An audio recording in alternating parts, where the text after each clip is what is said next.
Problem number 70. If gasoline has a density of 0.66 grams per milliliter, what is the mass of 1 gallon reported in kilograms? So the question is, what is the mass of 1 gallon reported in kilograms?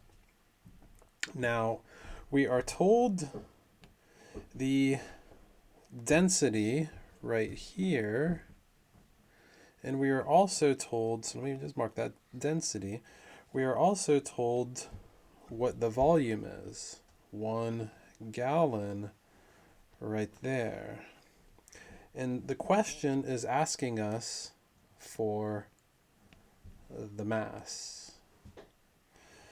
We know the equation is density is mass over volume. And so if we solve for the mass is density times the volume. So if we try and plug in the density, which is 0.66 grams per milliliter, and the volume of 1 gallon, you can see that the units down here are not going to cancel the units up there. We need to convert gallons to milliliters before plugging it into this equation. So before plugging that in, I'm just going to erase that part. Before plugging that in, let's convert the volume to units of milliliters. So the volume is 1 gallon. Okay, so how do we go from gallons to milliliters? If you go to the textbook and look at table 1.4, down where the volume is, you can see the relation between gallons and quarts, and then quarts and milliliters. So we can do a two-step conversion to convert gallons to milliliters. First we convert it to quarts, and then we go from quarts to milliliters. So let me just write those two relations down. What is it? 1 gallon is 4 quarts. That's an exact conversion. One gallon, not G. One gallon. So exactly 1 gallon is exactly 4 quarts. Now the other one, 1 quart is 946 milliliters. This is an approximate number of milliliters for that many quarts. So 1 quart is 946 milliliters. Okay, so this is a 3 sig fig conversion. Usually when you go from English to metric, it's not exact. In fact, it never is. Okay, but this is English to English. This is exact. Let's get rid of that table. We're done now with that. So we can go from gallons to quarts, and then from quarts to milliliters. Okay, so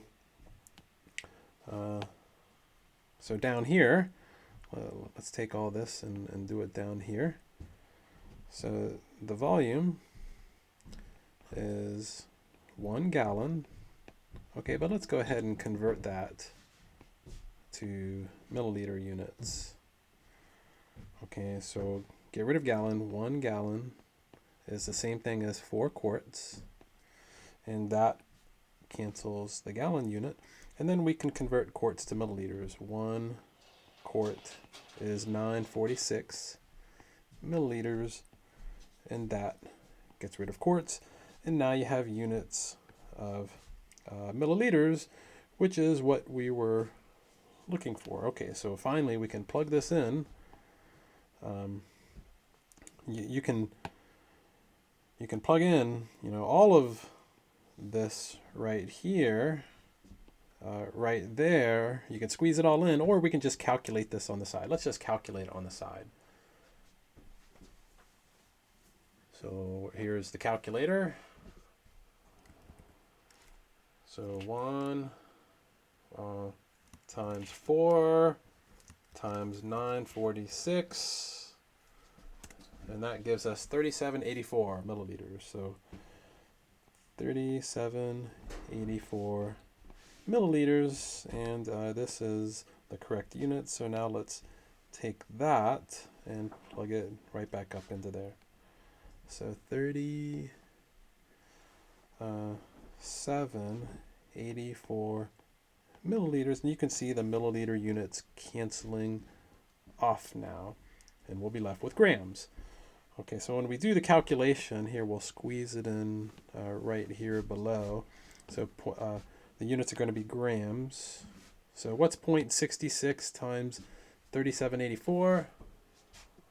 0.66 times 3784, 2497.44.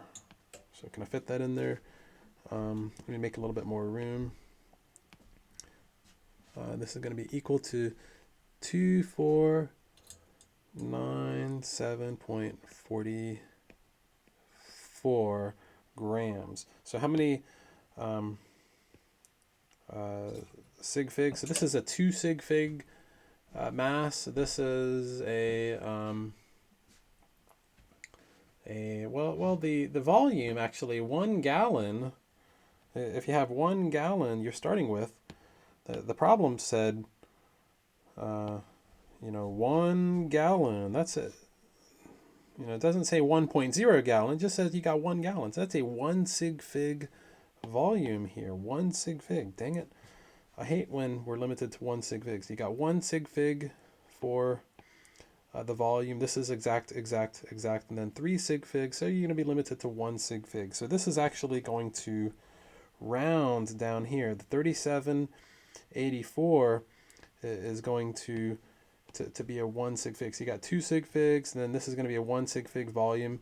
But rather than round it first and then plug it in, we'll use the unrounded value. That's always the best thing to do. So keeping the unrounded value, but just understanding this is a 1 sig fig volume and multiplying by that to give us this. So now we're gonna, say, okay, we can then round this one. But you know what? One more step. Don't forget, the problem wants us to report this in kilograms right here. So report this in kilograms. So one more step. Dang it. Okay, so take this and convert to kilograms. So 2497.44 grams. This is a 1 sig fig mass now, and to get to kilograms, we know that the 1,000 grams is 1 kilogram, and that converts to kilograms, and now this is going to be 2.49744 kilograms, and now you finally round it at the end. Okay, when you do calculations, you always want to do your rounding at the very, very end. So if you have an intermediate value that you know it's supposed to be rounded, but you're going to use this again, wait until you're completely finished and then round it. So this is a 1 sig fig kilogram. So this will round down to 2 kilograms. So here equals 2 kg, and I will highlight that.